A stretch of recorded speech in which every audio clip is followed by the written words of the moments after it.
Hello, everyone, and welcome to our All In for Kansas Kids biweekly webinar. Today is June 30th, 2021, and we are glad to have you here with us.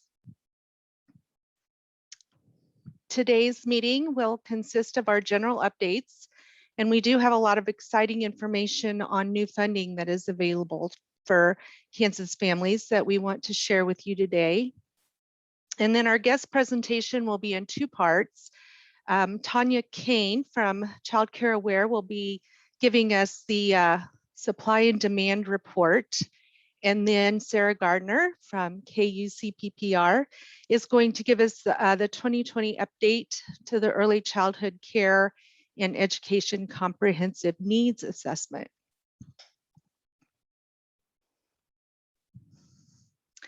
So the Administration for Children and Families recognized June 21st this year as Child Tax Credit Awareness Day. And so starting July 15th through the end of 2021, families will begin receiving a monthly payment of $300 per child under the age of 6 and $250 per child age 6 through 17. And so families should be automatically enrolled to receive this unless they didn't file their 2020 taxes. So the link that's provided here is available if a family needs to sign up or wants to learn more about this exciting benefit. So if you work with families, please share this information throughout your network. And if you are a family member, please be sure that you look into this and find out if you are able to receive these benefits that you might be eligible for. So these extra funds going to families every month is going to provide a tremendous help to them financially. Funds titled PEBT are being issued for this past 2020-21 school year. So families who lost access to their free and reduced price meals last year for at least 5 consecutive days because of a school closure or reduced in-person attendance are eligible to receive this additional funding. And so these funds are being issued now, beginning in late June. And so there's a link here that you can go to for information for this. And again, if you work with families, please share this with them. Make sure that everyone who's eligible is being able to take advantage of these benefits. We have more funding to announce. We've heard over this past year and a half how difficult it has been for so many households to be able to access and afford the broadband connections needed to either work from home or attend school online. And so now emergency broadband benefit funding is available. And this is for families and households who are struggling to stay connected during the pandemic. They can receive a discount of up to $50 per month towards cellular and broadband service, and then qualifying households on tribal lands can receive a discount of up to $75 a month. And then all eligible households can also receive a discount of $100 for the purchase of a laptop, desktop computer, or tablet from some of the participating providers. And so again, for more information, please visit this link that's listed here.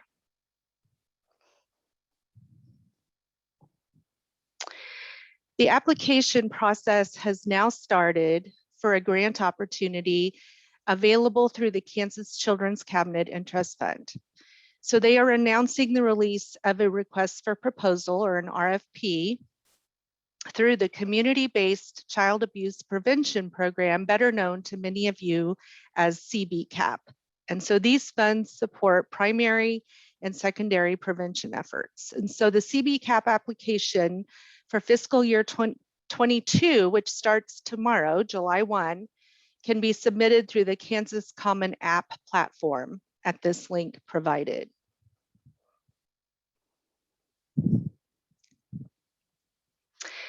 We always like to give you an update on what the Our Tomorrows team is doing. And so they're continuing to monitor the story bank for experiences and patterns related to childcare access. So as identified during the 2019 needs assessment, we know that so many communities throughout Kansas, particularly those in the rural areas, are struggling to access quality, affordable childcare. And so stories shared with Our Tomorrows over the past 3 months have focused on this issue and suggest that Kansans who are struggling to access childcare may also be struggling with unemployment or financial issues and health or healthcare access issues. They are most likely to be ages 18 to 29 and are more frequently relying on local organizations to help meet their needs. And so I want to take this time to relay a story to you that the Story Bank recently received. And this story is an example of a real life challenge that a mom shared. So bear with me, it'll take me a couple of minutes here. So this mom says, within the past week, I continued the search for childcare for my unborn child. I am due in September and seeking care in November. I utilized Childcare Aware and received a list of 10 providers who offer infant care within 3 miles of my home. And she says, please note that there are only 14 remaining in the entire city. So of those 10, none have known openings for November. One has a possible opening this coming January. One does not have any foreseeable openings. 2 did not answer or return the voicemail that I left, and we are on the waiting list for the others. So what this means to me is that I may or may not have care for our child to be able to return to work after my maternity leave. We are in the process of buying a new home, a home that we bought planning on a 2-person income. I am facing the situation of taking a gamble that something will come up that my employer will accommodate and or placing a 2-month-old in the hands of someone I haven't vetted or met because I am desperate to work. This situation is causing me more anxiety than I would like to admit. I should have the opportunity to have a say in who cares for my child when I am not there. I should not have to be in this situation. So we know the system as a whole must work together to help meet the needs of our children, families, and providers. And so as early childhood stakeholders listening today, we need to constantly be asking ourselves the question, how can our collective work continue to support local organizations as key pathways to reaching and supporting families in need of childcare? Families like this story, this mom that we just heard the story from. We want to remind you that on July 27th, the ASQ3 training is available that they just finished. Oh, and the other one is July 29th. I'm sorry, both of them. So these are for professionals who, professionals who work with children and they can identify developmental delays, and then the ASQ SE2 can identify social and emotional delays. And so these trainings will allow you to learn more about this and help the families to find strategies to minimize delays and maximum potential.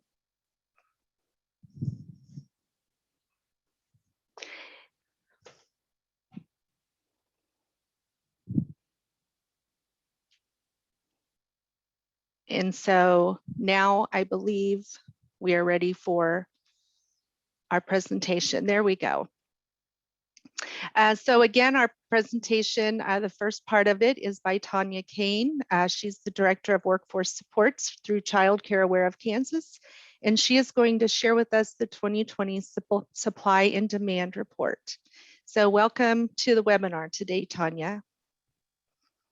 Thank you. I appreciate the opportunity to share our 2020 Supply Demand Report, and I'm also excited that we'll be able to share our newly launched point-in-time data, which is around our supply and demand too. Both are exciting to be able to share, so let's go ahead and look at them. You can switch to our first slide.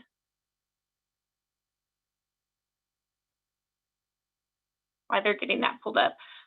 So as we look at the 2020 supply demand report, we're going to kind of cover, there's some trend data in there. Infant toddler childcare, which we hear a lot about. We just heard about some. Supply demand data by county and some recommendations. Hey, Tanya, yes? are we sharing for you? Yeah, I sent you. Do you have them? Yep, give me 2 seconds. I'll get it pulled up. Thank you. Our supply demand report is compiled by self-reported data from childcare programs. Childcare Aware of Kansas and works with our partner childcare resource referral agencies across Kansas to contact childcare programs on a quarterly basis for this information. And you can go to the second slide if you would, please. And this is how we are able to get this information for the supply demand report.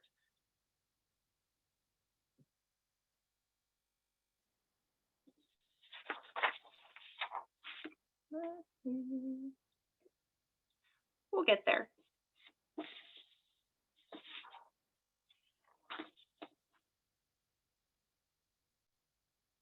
So our supply demand report always has, we always make sure we put information in there from comparison data for childcare facilities from the prior year and the current year. And we'll have that pulled up here as soon as they get the slides up. We'll be able to see that what it looks like. Go to slide 3, please. Perfect, now we're on track. So you can see here from 2019 to 2020, there was a decrease in childcare facilities.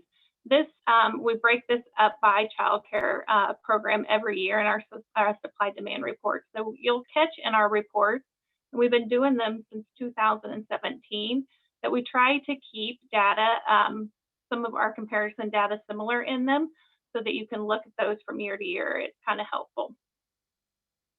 So this is one that you will see is in there. You're fine, you can go.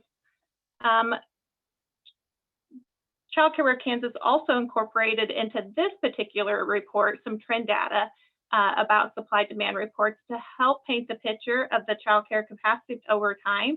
As you can see from the graph above, childcare numbers over the last, these 3 particular childcare facilities, family childcare, group childcare, and childcare centers, what the trend has looked like. And we picked these 3 because that's where children are all day, full day, typically. That we know that these particular childcare facilities have children for full time most of the time. So family childcare homes have been doing a steady decline since 2017. That one turns out to be about a 22% decrease, which is obviously the biggest one. Group home since 2017 has about a 2% decrease, so it's not huge. They obviously jumped. You can see that from 17 to 18, had a little bit of jump.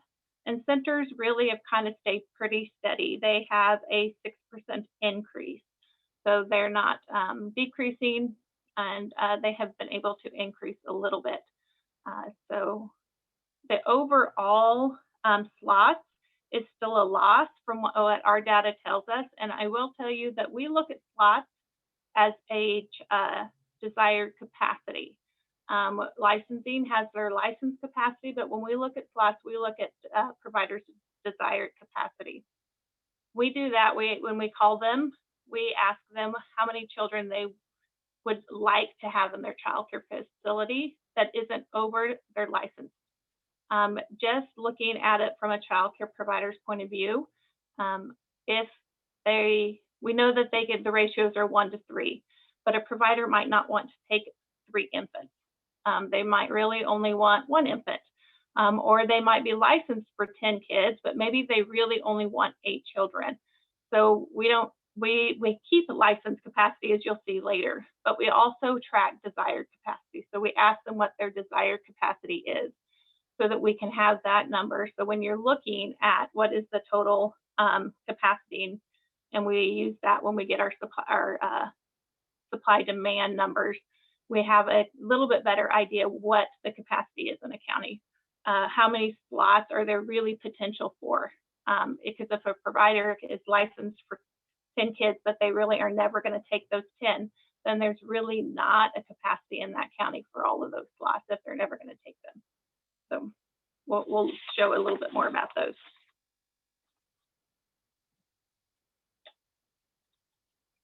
So one of the things that Child Care of Kansas did right when the pandemic started, and this report is called Challenges of Child Care in a Pandemic, is we did a survey for child care providers, and we sent that out. We did that trying to figure out what are they going to need, what are the needs. So the survey went out to all the child care providers' emails that we had in our database, which is roughly what bounces between 90 and 95%.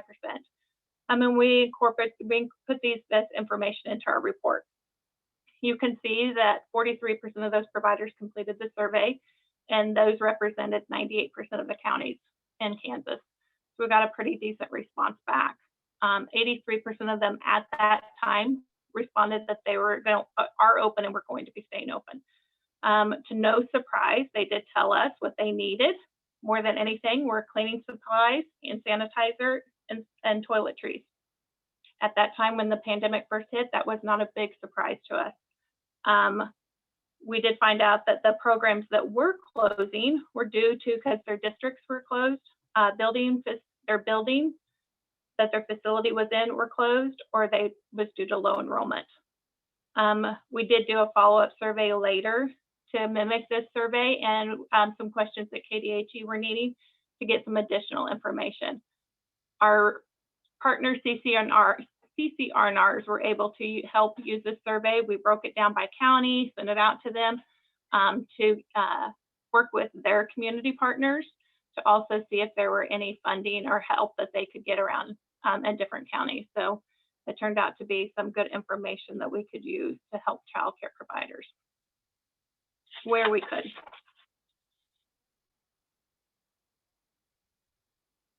One of the things that we were able to look into was referrals. And as you can see, in March, we look at our referrals a lot. We were on trend for phone referrals. We were trending up. When the pandemic hit, that took a huge decline, which is no surprise. Parents weren't working, calls were not coming in. It got a little bit better in May. So our phone referrals took about a 34% decline, and our online referrals took about a 42% decline. If you'll hit enter, Hannah, it'll show online referrals. It's not unusual for our referrals to kind of go down in like April and pop back up in May, but obviously not to decline like this. So we continue to work and fight and help parents that were having to work, but this was kind of just showed the struggles providers were having if they were trying to stay in business. This kind of shows the struggles that were out there. They were not able to have the low enrollment was definitely pointed to this.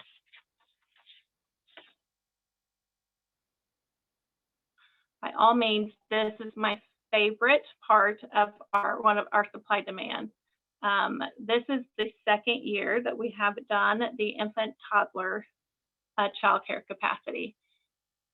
This is a big data chart for us. It takes quite a bit of work for us to pull all of this data together because it's got a lot of information and it comes from a lot of different data points. But last year we put it in our supply demand report for the first time, and this year we transitioned it into a map that was color coded. To me, that tells a very telling story when you can look at the map of Kansas and then look to see what it looks like. So this is telling you the number of children under the age of 3 that are basically trying to get one slot in those counties. So if you look at the dark or the kind of the teal blue or I call it like an ocean blue that's clear on the left, that means there's no openings. We report no openings for infant and toddlers in those counties. And that is 15% of the counties in Kansas. So that's it. I mean, there should be no counties in Kansas that have that, right? But 15% it's not a pretty number. 4 counties in Kansas have 40 or more children that are fighting for one slot. So we can imagine, you already talked about the family that wrote in that Debbie told us about. And I don't know what county she was from, but even 40 infants are under the age of, or up to 3 fighting for those losses. A heartbreaking story. The 30 to 40 children there are 4 counties again, but that is, roughly children fighting for 1 slot. 38% of the counties have up to 10 children fighting for 1 slot. So that's the highest we have as far as number of counties. And that is clear to the right, the green, the seafoam green. And then 33% of counties have 11 to 20 children, and that's your gray. So those by far are our largest ones. No matter what, obviously, it's a impactful image that we see. So we will continue to do that data. We just do it on an annual basis. It's a lot of data to pull and a lot of information. So that one just gets pulled annually. This chart here is in every single supply demand report that we do. So we've been doing this since 2017. This one gives county data for the extent desired capacity meets potential demand for each county. Again, we used our desired capacity. We do not use licensed capacity, so that we feel like that gives a little bit better picture, so that we know it's how many children providers tell us that they will keep. The number on the blue number is the potential demand for the extent desired capacity meets the potential demand. So you can see there in Allen County, 74% is met in that county. In some of our counties, Barber's at 17%.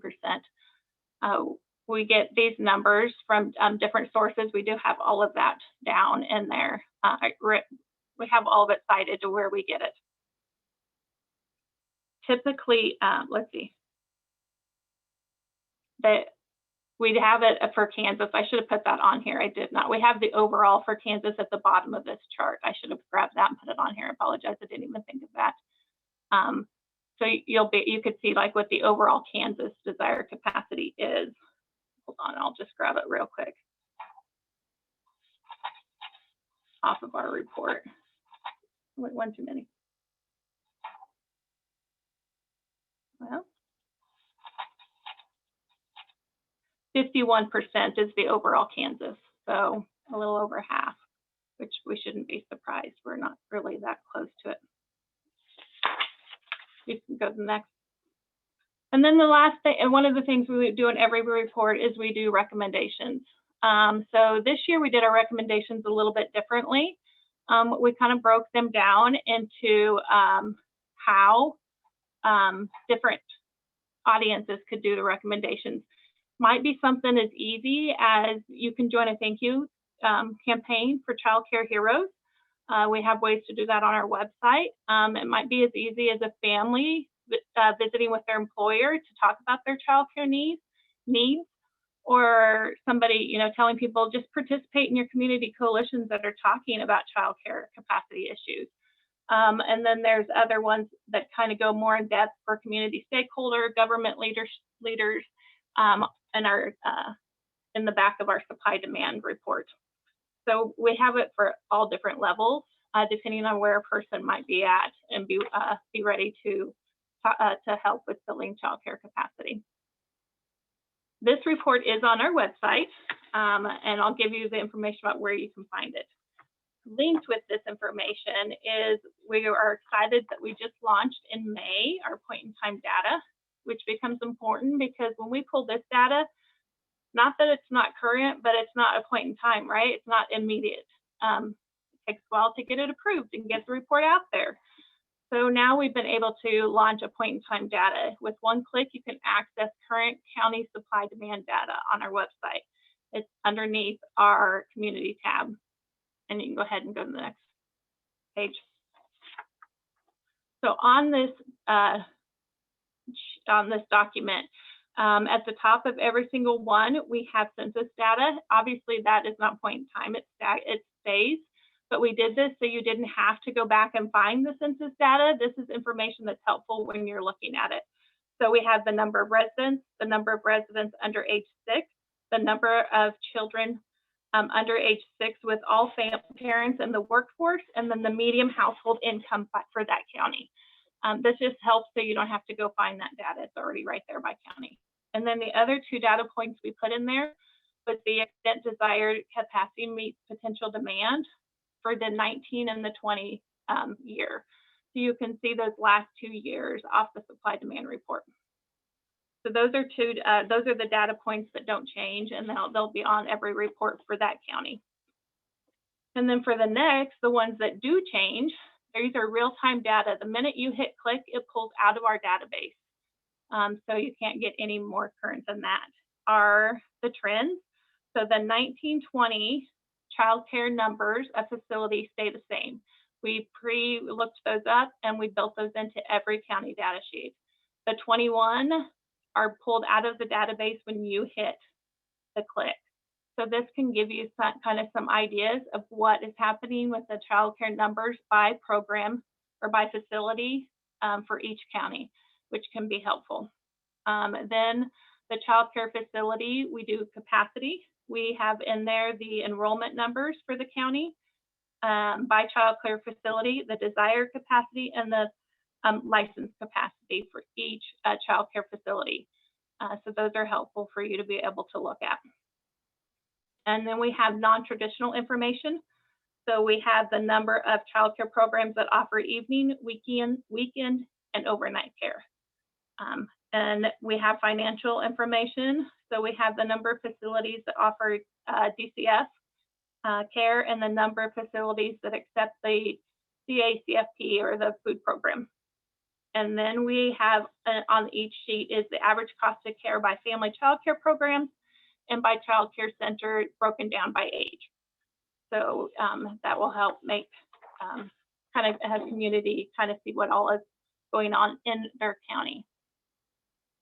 And then one additional thing that we have added to our website is how can you get involved?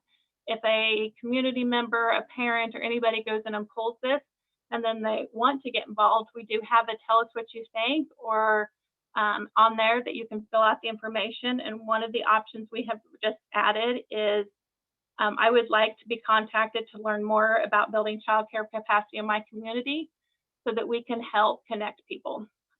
It's just really about getting people connected in their community so they can start the conversation and start moving forward together. Building childcare capacity needs to happen at the community level. So it's a matter of getting people connected together. So we just added that to our website. So where do you find these resources? And you can, it's on our website, which is ks.childcareware.org. You can hit click there, Hannah.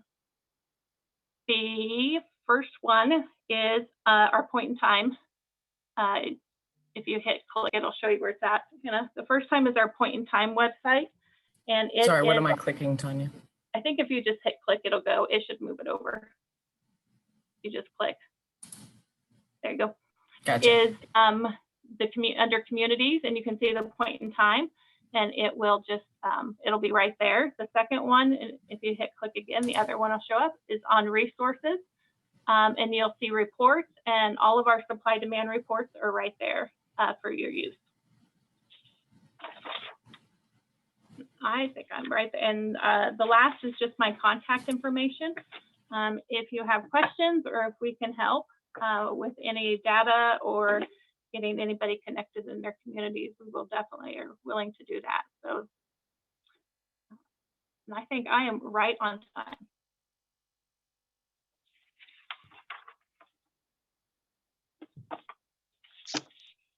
Well, we'd like to thank Tanya.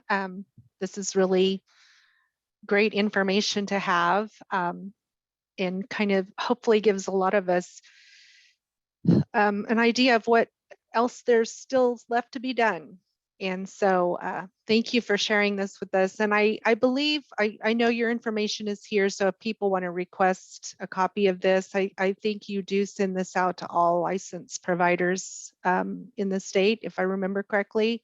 As a former provider, I used to receive this report. Yeah, we have it electronic only now. So Okay. it did go out in an email to everybody, but yep. Okay.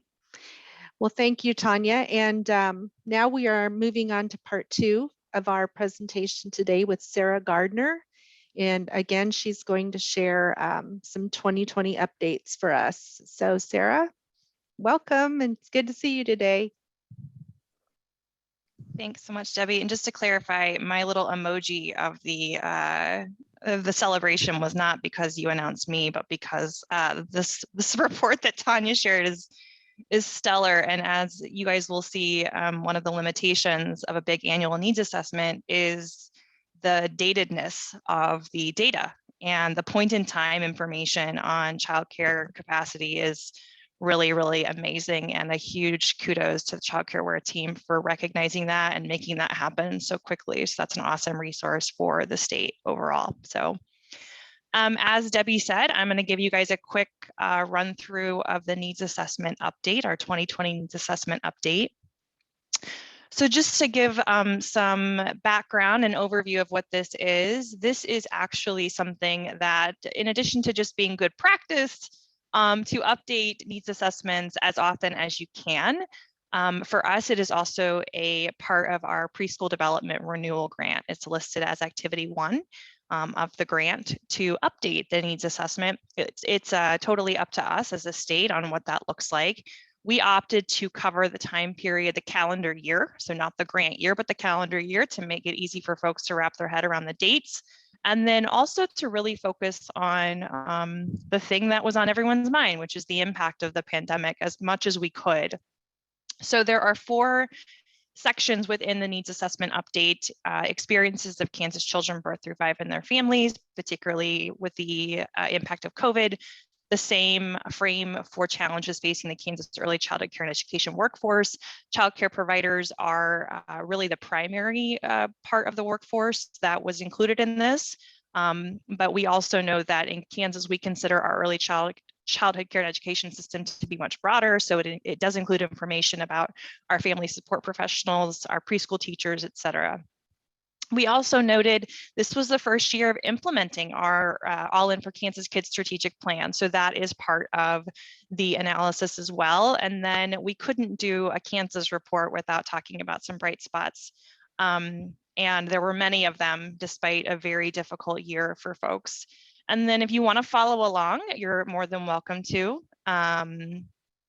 So here is the link for that document. It's on the cabinet website. So if you this is probably hard to pull off a slide. So you can go up to the cabinet website, and then you can navigate into the resources section, and you'll see the needs assessment over there. The data that we use to pull this document together. So our comprehensive needs assessment that we did in 2019 was over 200 some odd pages. It included a ton of national scans. We did some very specific workforce and facility surveys to get some primary data for the document. For this particular update, we looked at some of those same reports. If they had an updated version of that report, we looked at census estimates. Obviously, we were in a census year last year, so we tried to pull as many estimates as we could. A lot of program and state agency reports and the surveys. So Tanya referenced Child Care Aware did some surveys. We tried to pull as much of that information as we could to give a real life snapshot of what happened in 2020, particularly those that talk about the impact of COVID on families and on providers. In addition, the timing aligned with 2 comprehensive statewide needs assessments that were already underway. The first of which, both of these are from the Kansas Department for Health and Environment. The first of them is the Maternal Child Health Title V needs assessment. So this document is a 5-year needs assessment, and it talks about the services and impact availability for pregnant and parenting mothers, young children, and children with special healthcare needs. We also were able to benefit from the 2020 Kansas Home Visiting Statewide Needs Assessment, which looks at the quality and the reach of evidence-based home visiting programs across the state, of which we have many. And then, of course, we had over 2,000 stories from Kansas submitted through the Our Tomorrow's Story Bank, many of them tied to specific funding initiatives that went out. So for Tech for Families that went out to home visiting folks, shared some stories, as well as just a general push to try and understand what was happening inside the homes and inside the lives of Kansas families, and how can we incorporate that into our overall understanding. People are beyond numbers, and the story bank is a great way to get the flavor and really understand some of the nuances of what families are dealing with. So I'm going to run through some key findings related to those 4 categories: children and families, our workforce, our system, and then some bright spots. This is unsurprising. So there's nothing groundbreaking in these slides. This is all stuff you know, but it's nice to see it in writing again, that families struggle with acute and urgent accessibility and availability, not just childcare, but all services that children and families need to access. And the gaps for those resources and supports was even greater for those families who are experiencing substance abuse, domestic violence, and mental health needs. Again, not surprising. And we know that those families who had flexibility in their jobs, perhaps they were able to work from home, were able to stay employed, and those families who didn't have flexibility fell even further through the cracks. Here are some really stark financial impacts on Kansas households. This is data pulled from the 2020 Kansas Speak survey, which was conducted by the Docking Institute in the fall. So this would really be our way of looking at some of the financial impact of COVID. And so you'll see here just 25% of households reporting serious problems affording very basic needs. We already know the cost of childcare is very, very challenging for families. And so not even meeting basic needs just exacerbates that even further.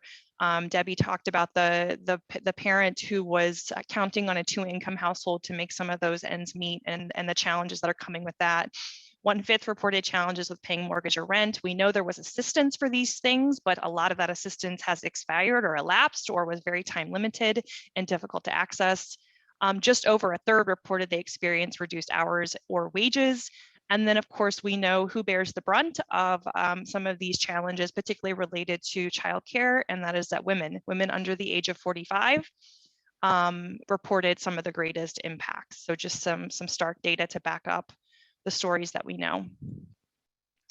And then for each of these data points or each of these sections, I pulled a story from the needs assessment. So I'll let you guys kind of read this, but this is just something that I thought was really pertinent for us to keep in mind now. And I know that we have, I know that the Department for Children and Families is really looking at the impact of mental health and how we can support those efforts going forward, but just the impact of the crisis on folks and the trauma that has taken, or the impact of that trauma. And we will be seeing the impacts of that beyond just 2020, and how do we respond to that, I think is really important for us to keep front of mind. I promise this whole report is not super depressing. There are some bright spots in here, so hang with me, please. On the home visiting front for key findings, you'll basically see that we have, not surprisingly, gaps in services for home visiting. We know this, our KDHE partners know this, our Parents as Teachers partners know this, our Early Head Start folks who are doing really amazing work, and we know the positive impact of a home visiting service. Even 1 or 2 home visits can just make a tremendous impact in the long-term prevention of child abuse, as well as just social emotional health of Kansans. So this data is pulled from the 2020 Kansas Home Visiting Statewide Needs Assessment. You can see there are a couple counties where there is a total desert of home visiting services. And then we know home visiting services really range. There are a range of intensity. There is a range of expected service level that the home visitor provides depending on the model, and that not all services meet the needs of all families. And so it's important to have that variety of home visiting service And we know that there are several counties where we're not meeting the needs of those families in those counties. A bright spot of one of the relief programs, I mentioned a little bit earlier, Technology for Families was a program where the CARES Act was able to fund iPads, computers, tablets, et cetera, to families receiving home visiting services. And they were able to keep those devices as well as some data plans for the period of the CARES Act funding. And the great thing is that the connectivity is not just for home visiting. And this is a family who was able to use the connectivity to support their home visiting services, but also to use it for other things that the child and the family needed. So, and we also know that broadband is not accessible everywhere, and that the state certainly has that on its wish list for how we continue to use lessons learned from the pandemic about the need for connectivity to ensure that the equity gap, that we close the equity gap and the access gap. Related to our workforce, I don't love to silver line things, but one of the silver linings is that the pandemic pulled back the curtain for those who may have been in the dark about the importance of childcare and the role that it plays, not just in the social emotional development of children, which should on its own be enough, but also in the fact that it allows families who are interested in participating in the workforce a much greater chance of doing that. And so the intersection of childcare, the economy, family support suggests that this is not just another, it is a small business, but it's not just a small business, that it's a public good that is important for our society as a whole. For others in our workforce, this really highlighted pay inequities, very insufficient benefits as we talk about what providers had, childcare providers in particular, had to do when juggling the decision to take precautions related to COVID and stay open and keep an income. And then, of course, how to evolve and make adjustments as protocols changed, as we learned new information about the virus and what was intended to be health and safety standards. So just noting that providers across the system shared their struggles with ever-changing circumstances, and also just the overwhelm and the burden. Childcare providers, we know that they're so critical, not just in the lives of the child from an education standpoint, but in the role that they play in that family well-being and wanting to try to retain that level of normalcy for the child and the family, despite a little bit of a chaos going on around folks. This was one thing I thought was a really interesting story, and I think we've passed this along to some of our governance groups who are looking at ways that we might be able to support broader awareness, and that is all of the benefits that often went to essential workers over the course of the pandemic. So special shopping times at grocery stores, special discounts on things. Wouldn't it be great if childcare providers were on that list, if they got those same benefits and those same things that came with being that essential worker, as we know that they are on the front lines every day, exposing themselves in the same way that our valued health professionals are. So I thought this was a really important thing to highlight as something childcare providers were feeling. Promised bright spots. So here are some bright spots to share with you guys. There are a lot more, of course. We heard them every webinar about folks, the resiliency of providers, the resiliency of teachers, the resiliency of families. And so just noting the creativity, the innovation, the agility that these professionals showed to all of us. And as a parent with little ones in that birth to 5 range, I was on the receiving end of some of that agility and some of that creativity. And I know that my girls came out the other end thriving because of the amazing ability of providers to overcome odds. We also saw families pulling together, communities pulling together in our Tomorrow stories, and just noting that, especially in some of those quarantined and lockdown situations, we heard stories of families delivering food. We heard stories of families running errands for others, particularly for those folks who are in high risk health categories, and how communities bonded together to help meet the needs, that sort of neighborly feeling that came through in the stories. And then, of course, I've shared this before, but just the resilience of families and providers, that they were bending over backwards to keep the young children who were in their care at the center of all of their services, to talk to them about, what are you experiencing at home? How can we create some sense of normalcy and some sense of play and some sense of that, of what it means to be a young child and be curious, but also to feel safe. And providers did that in spades. On the system side, we did get the preschool development renewal grant. And so we did have resources to use for system enhancements, 1-800-Children, and their wonderful outreach that they are doing, so that that line can be available to parents, particularly in their hours of need and not knowing where to go. We know our early childhood integrated data system has picked up steam and is starting to move, so we can better understand what some of this data is telling us on a more rapid basis. We have access to the ages and stages questionnaire, and the great thing about that is it makes sure that we are identifying where children might be having challenges from a social and emotional development, and we can refer them to the services quickly and more and at the right time, the right service at the right time, to ensure that children get what they need and enter kindergarten ready to thrive. And the other thing that isn't on here, and it's a work in progress right now, is our workforce, early childhood workforce registry. We know that that's a critical piece to supporting our providers, particularly as they think about advancement and growth, and staying connected to one another.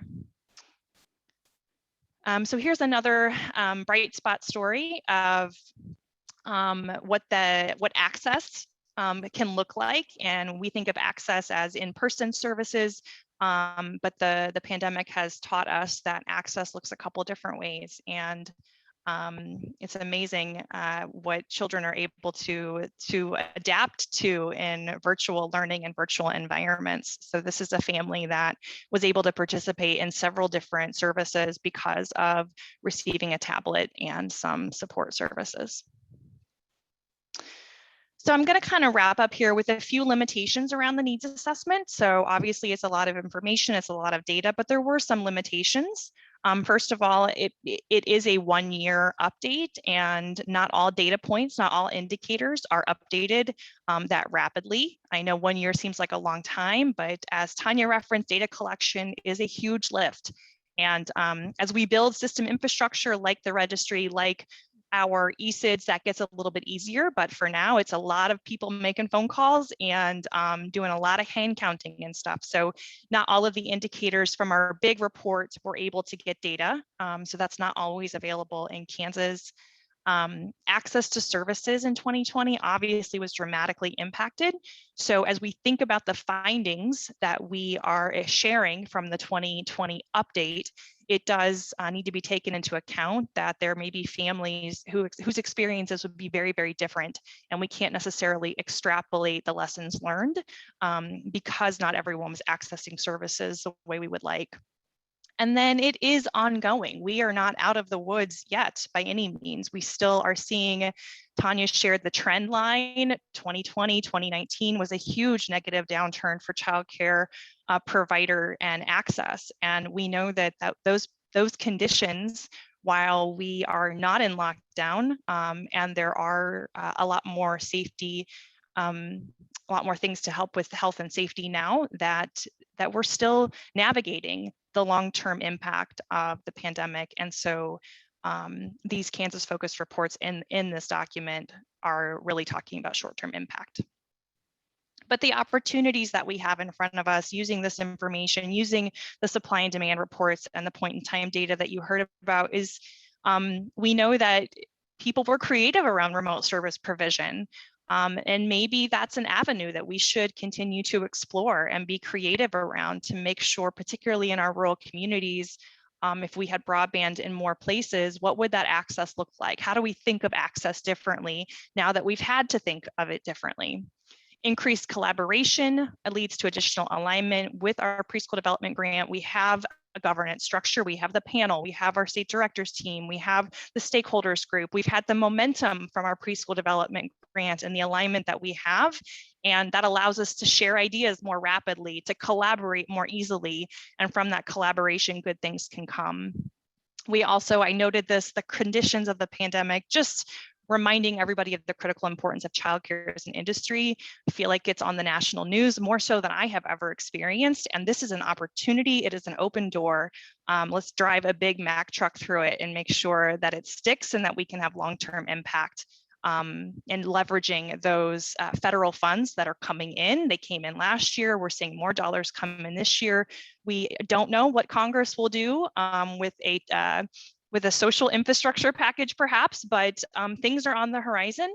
And how can we leverage that short-term funding to have long-term impact? So that's my my update on the needs assessment. To find this document online, I mentioned it's on the Cabinet website, giving you a little bit of a navigation here, cabinet.org, what's new in the nav, find a resource, and you will see the needs assessment right there. So thank you, Debbie, for allowing me to share this. I hope you guys check out the document. We don't have a printed version. It is online only at this point. And we hope you enjoy it and leverage it and use it in your conversations with community folks. So thanks for the opportunity. Thanks, Sarah. I know that was a lot of information to try to run through and highlight what you thought we should know today. And so we appreciate that. And I think that most of us listening in as early childhood stakeholders in Kansas are some of the drivers of that maybe big Mack truck that you talked about. And so those opportunities are there for, they're actually endless for all of us to continue our work. And then this update to me serves as a guide for this work and what still needs to be done. And so our industry does have amazing resiliency through this past year, and I know that will continue. So to end our webinar today, we just have some reminders of what's happening, and the Early Childhood Recommendations Panel meeting is scheduled for the third Friday morning of every month. So this month, in the upcoming month, July, it's on the 16th in the morning from 9 to 11:30. You can register and view that on YouTube through the Cabinet's website. Our next bi-weekly webinar will be held on Wednesday, July 14th. And so please always let us know if you're interested in presenting any information that you have going on. I think we do have some openings maybe in our July and August schedules. So please get with us if you have some ideas. And the next Cabinet and stakeholder group meetings are scheduled for Friday, August 6th. All of this is still virtual, and we always welcome your feedback on the Children's Cabinet website. And sorry, excuse me, somebody's coming in. So please share that information, talking about adapting to the virtual life. So I always like to leave you with a little bit of something. And again, as early childhood stakeholders, I like the saying, they may forget what you said, but they will not forget how you made them feel.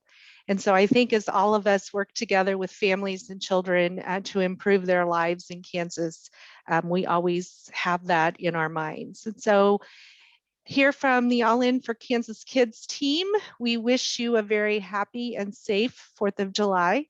And thank you for joining us and spending your noon hour with us today. And we will see you in 2 weeks. Goodbye, everybody.